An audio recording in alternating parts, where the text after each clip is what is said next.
Welcome to the No Plateau podcast for stroke and brain injury survivors, their caregivers, and the therapists helping them to break boundaries in their recovery journey. Hosted by Henry Hoffman, occupational and clinical therapist, this podcast is intended to supplement stroke and brain injury survivors' recovery journey. Therefore, all content affiliated with this podcast is for informational purposes only and is not intended to be a substitute for professional medical advice, diagnosis, or treatment. And now, here's Henry Hoffman. Well, hello, everyone. Welcome to another episode of the No Plateau podcast. I am your host, Henry Hoffman, and happy to be here with you today.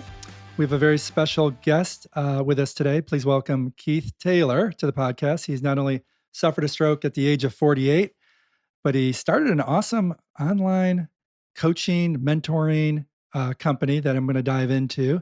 Of course, Keith, being a stroke survivor himself, can appreciate the struggles that a lot of our stroke patients go through. And we're excited to have him on. And the focus of today's podcast, of course, is to learn more about Keith's journey and his struggles and how he took those struggles and made something positive out of them and start the new company, Strength After Stroke, which is that life coaching, online mentoring program for stroke survivors so they can maximize their potential. So welcome, Keith. How are you? Thank you so much, Henry. I'm doing great, doing really good.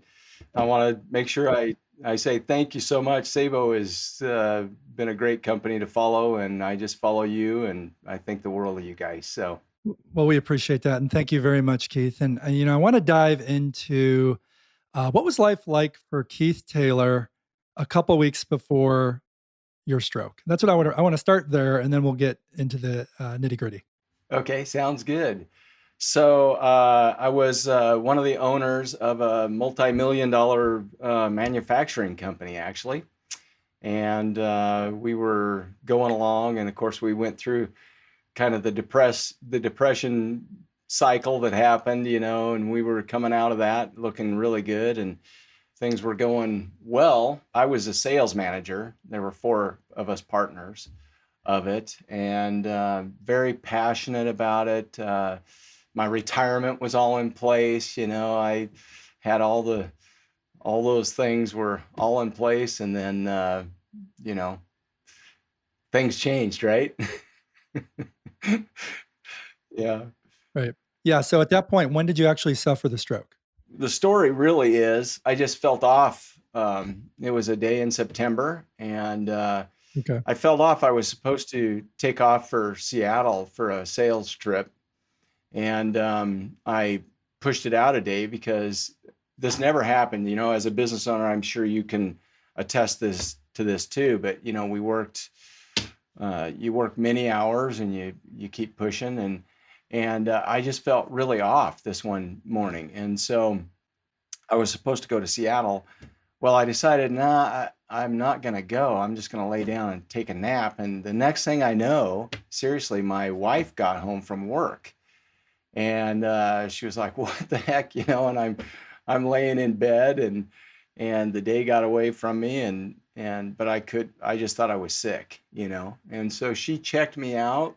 I remember she looked in my mouth and looked at a bunch of stuff on me, and everything seemed okay. So I just went back to bed. Well, the next morning she goes to work really early in the morning, or did, and so she left. She checked on me before that, but then I got up and got around, and I took a shower, and then I always got these phone calls from either my business partner or I was helping some other guys, and I got this one call, and he says, "What the heck is wrong with you?"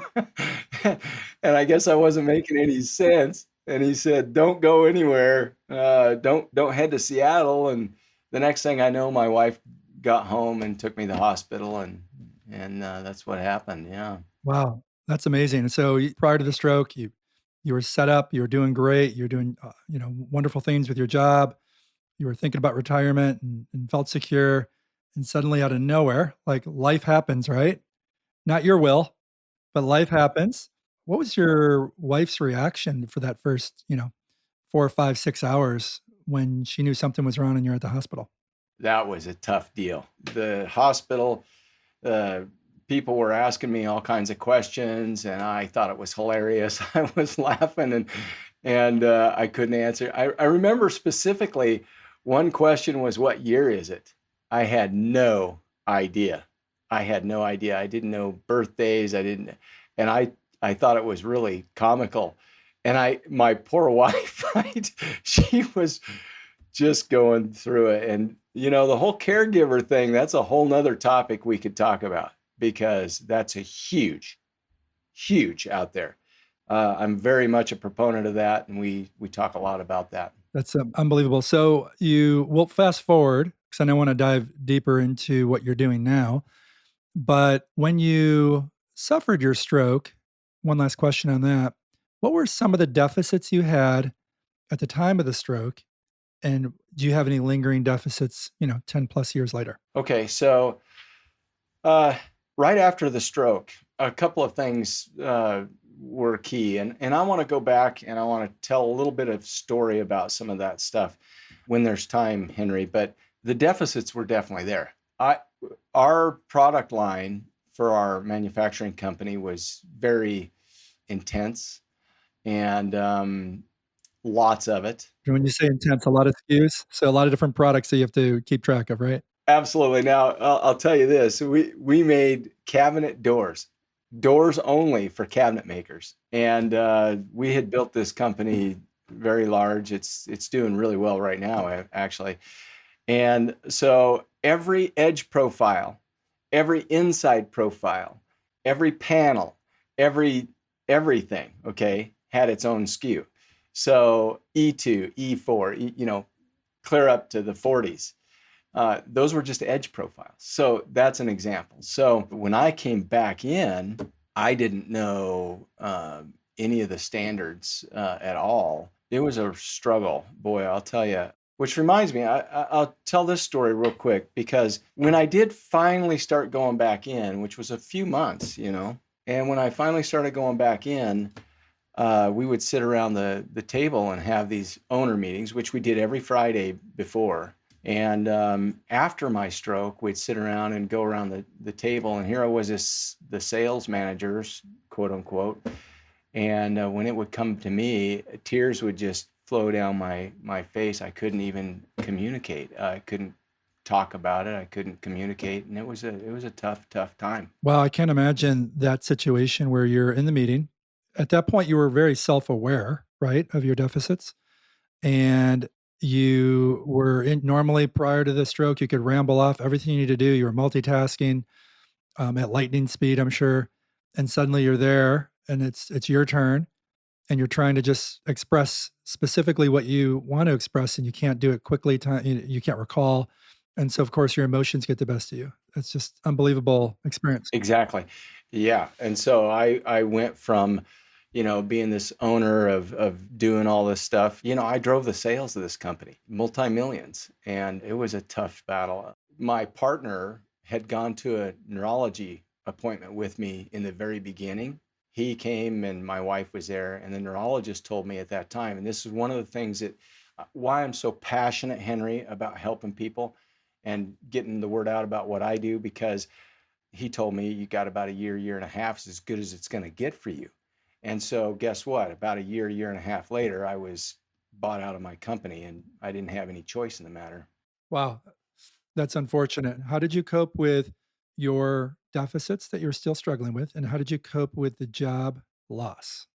Well, let me back up. If you don't mind, let me kind of tell a little bit of a story, because Sure. when all these things were going on and my wife goes back to work, right? Mhm. I'm standing in this, we had a 2-story house, and we had this picture window on the upper level, and it was fall, of course, late fall, and all the colors were changing, and everything was beautiful outside. But I was suicidal. I was thinking about ending it. I had lots of life insurance, all this stuff, and I seriously was debating ending my life, because I didn't know. I felt like, here I was, the owner of this company, the man of the house, all that good stuff. And then I was nothing, basically. And it was really tough. It was a tough pill to swallow for a while. I'll say it now.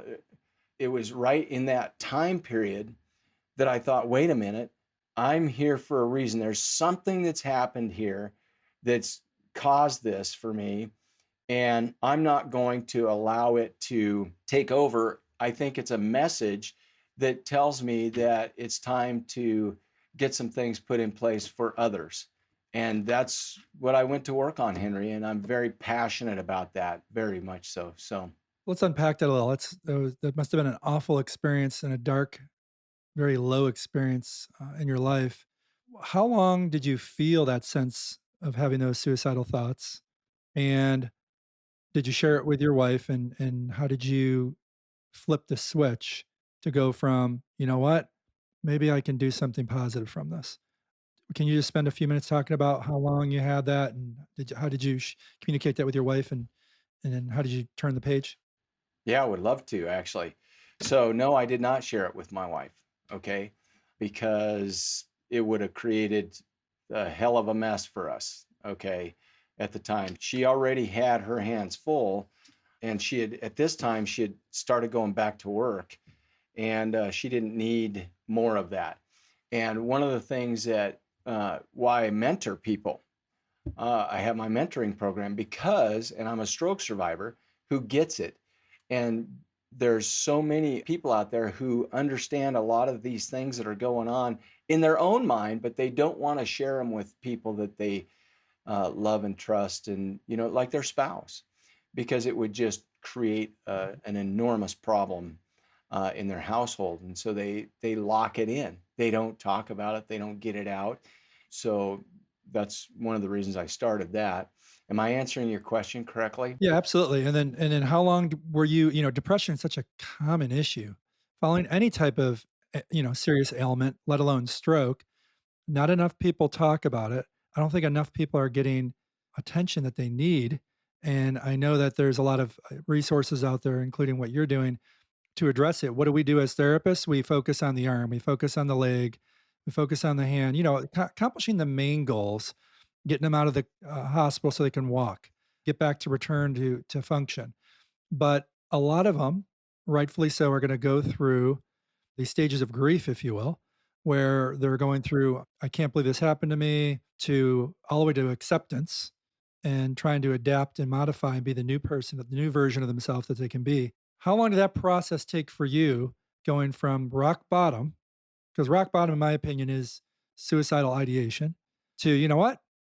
I'm going to start a online mentoring self-help program. How long did that process take? Because that's a massive transformation.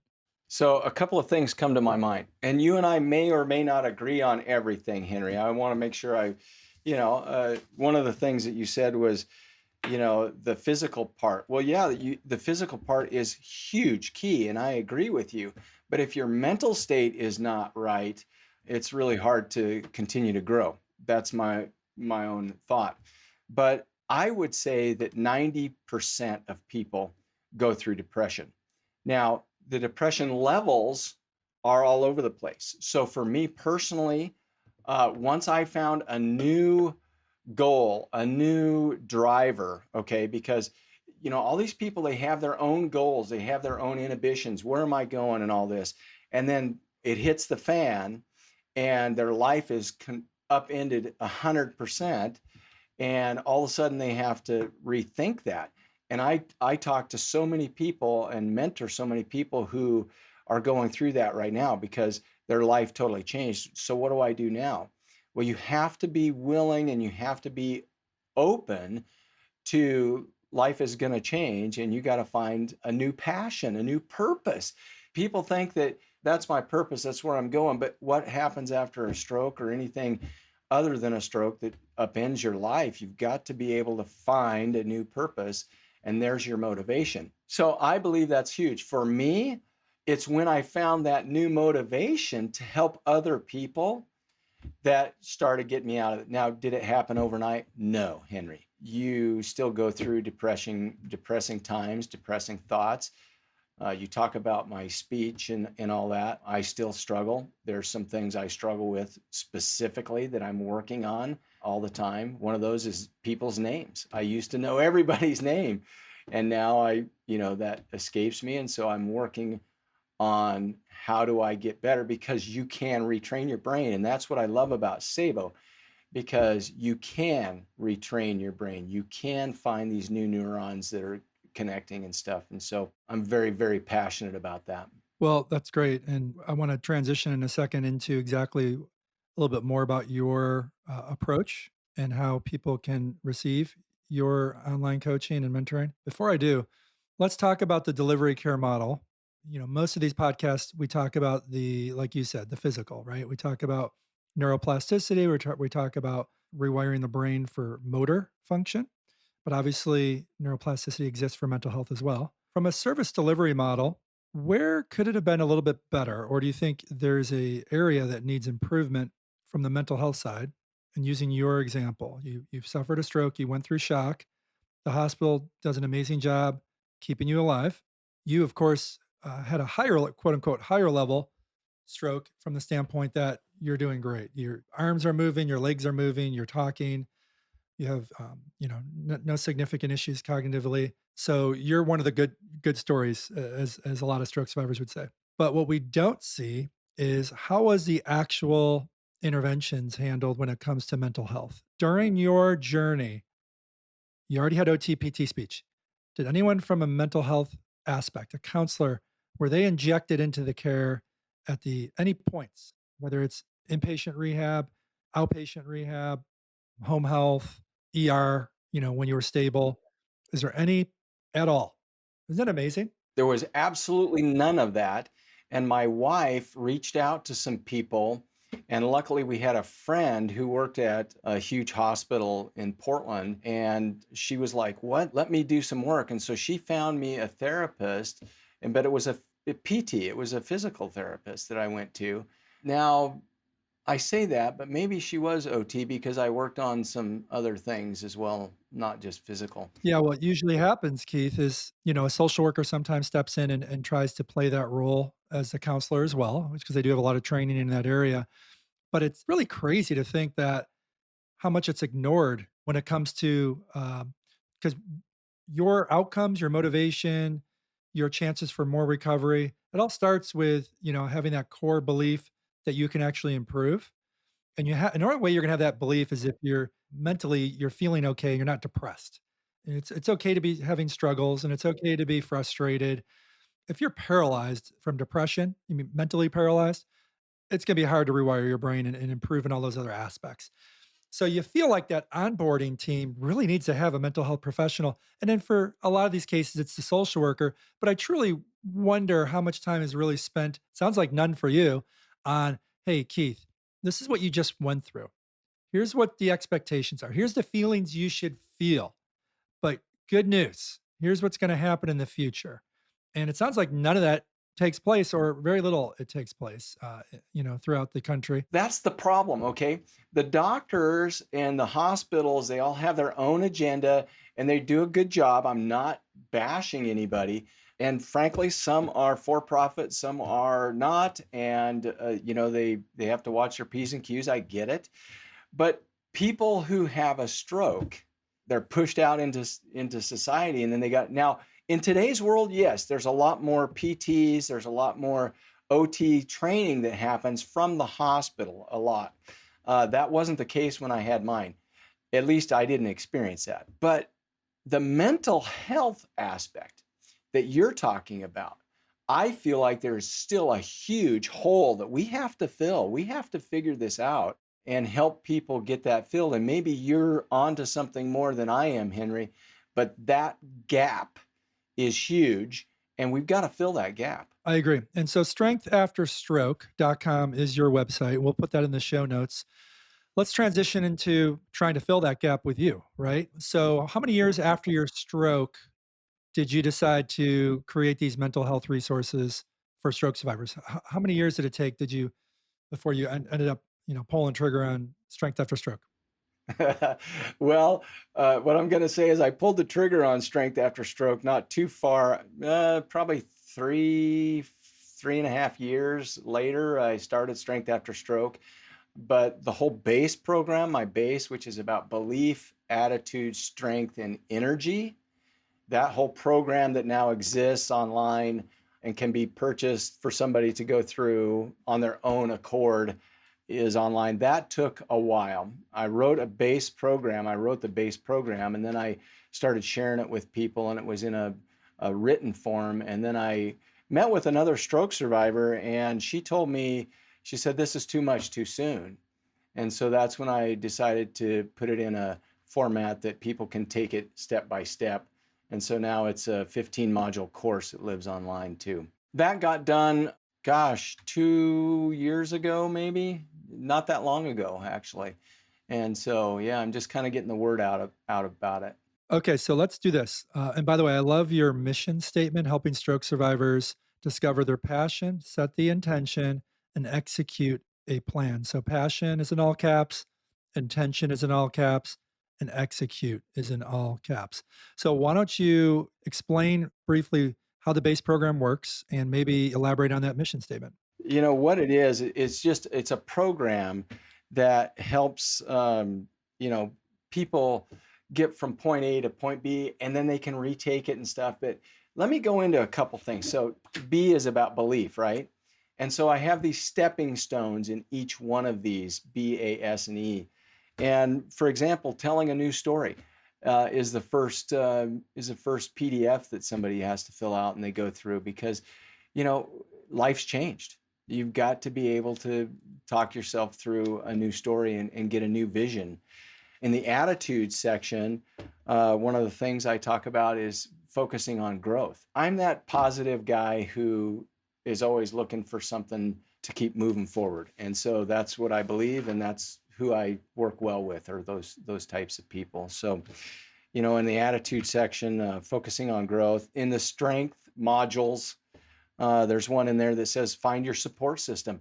I think that we need, whether it's a buddy, whether it's another stroke survivor, whatever it is, we all need that. We need somebody to talk to that we can be honest with. In my other stuff, we run a men's group, we run all these groups, and we do all this stuff so that people can get out and talk about themselves a little bit without worrying about everybody else. And then in the energy side, one of my favorite parts is I take people through a 7 levels deep series. And what that does is it asks the question, who are you? What do you do? It actually you can get emotional if asked it correctly. And that's where you can come down to more of what's your legacy? What do you want to leave for the world? And so that's kind of it in a nutshell. So that sounds fantastic. It sounds very comprehensive. Are most of your clients stroke survivors, or are there other diagnoses as well? Well, so I've thought a lot about this, from a marketing standpoint, of course. And usually caregivers are the ones who buy it for their stroke survivor spouse. I've seen that quite often.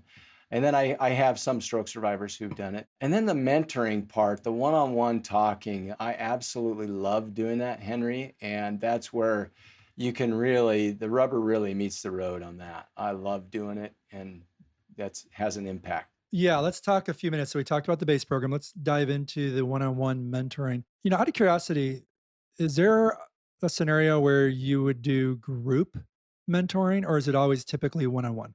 The thought is there. Yes. The answer is yes. Has it been developed? No. I would love to do group coaching. And then for those who need the one-on-one, I would love to offer that. It's not all about the money or anything like that, Henry, really. I do feel like if people aren't willing to pay a little bit for what they get, they don't take it serious. And so I do charge, but I want to put a team program together like you're talking about. I think that's a great idea. Well, I think as we wrap up, Keith, not only does your story tell a lot about who you are and what you've accomplished and where you've came from, not only before the stroke, but definitely post-stroke when you had those dark, deep thoughts, to where you're now, which is doing one-on-one coaching and mentoring. Who'd have thought that was the plan for you, right? But the plan was there. As an occupational therapist that spends most of my time dealing with upper extremity issues for patients, of course, there's a psychosocial aspect that we address too. And I can't tell you, countless times where I can see clients coming into the clinic and they're just not able to produce the results that they want. And a lot of the times it's either lack of sleep or because a lot of them have, sometimes sleep and endurance and fatigue issues, or they're going through a bout of depression. And when you go through a bout of depression, it's going to affect everything. And the caregiver, you mentioned caregiver, that's absolutely 100% right. They're part of this problem too, right? I mean, they're the heroes for a lot of these clients. They get affected emotionally, patients getting affected emotionally. So now we need more Keiths throughout the country providing coaching. And it really needs to be part of the critical team, right? And so if we're talking about, if I always the analogy for me is you're building a house, you have your crew, and then you are going to have contract subs, right? And there's going to be an OT sub worker, a PT. We need to have mental health as well. And I think that's needs to be rounded out. And imagine through the onboarding, not only to get their evidence-based practice to improve their leg and their hand or speech and cognition, but they also have the right mindset day one on what to expect, because that's going to be a huge part of what's going to happen in the recovery. Well, and so Henry, and you probably know more about this than I do, but on the insurance side, and that's why I offer what I offer, and it's really cheap and all that. But on the insurance side, what we need that mental help taken care of for these people from the get-go. They go to the PT, they go to the OT, they need that. They need somebody that they can talk to, and it needs to be paid for 100%. somehow. And boy, that's a huge undertaking that we've got in front of us. But when I die, I hope that some of these things are taken care of. Well, you're setting up a legacy as well, and you're helping hundreds of patients around the country maximize their potential. And that's all because of what happened in your life. I want to thank you so much for sitting in here on the No Plateau podcast. I'll definitely put all of your information in the show notes. I hope that a few of the folks listening on the call can appreciate what this conversation was today. And I know we're going to try to come up with some way for you. I don't know if it's going to happen before this is published or after, where you can do a little bit of a webinar for interested caregivers and patients so they can learn more. But I want to thank you again for hanging out today on the No Plateau podcast, Keith. Henry, I just want to say, seriously, I followed you and Pete, of course, but I've followed you guys for quite a while. You do an awesome job. I feel blessed to know you, and I think the world of you. So, well, thank you very much. I want you to have a good day, sir, and we'll be in touch. And for the audience, thanks for listening, and check out the show notes for more information. Bye-bye. Take care, Keith. Thank you for tuning in to the No Plateau podcast. Please make sure to like and subscribe to stay up to date on more stroke and brain injury recovery stories. The No Plateau podcast is intended to give you an insight into stroke and brain injury survivors' journeys. Any opinions given on this podcast are strictly the individual's, and we do not suggest that you necessarily hold the same viewpoints as anyone on this podcast. This podcast is intended to supplement stroke and brain injury survivors' recovery journey. Therefore, all content affiliated with this podcast is for informational purposes only and is not intended to be a substitute for professional medical advice, diagnosis, or treatment. Always seek the advice of your physician or other qualified health providers with any questions you may have regarding a medical condition. Reliance on any information provided by the No Plateau podcast is solely at your own risk.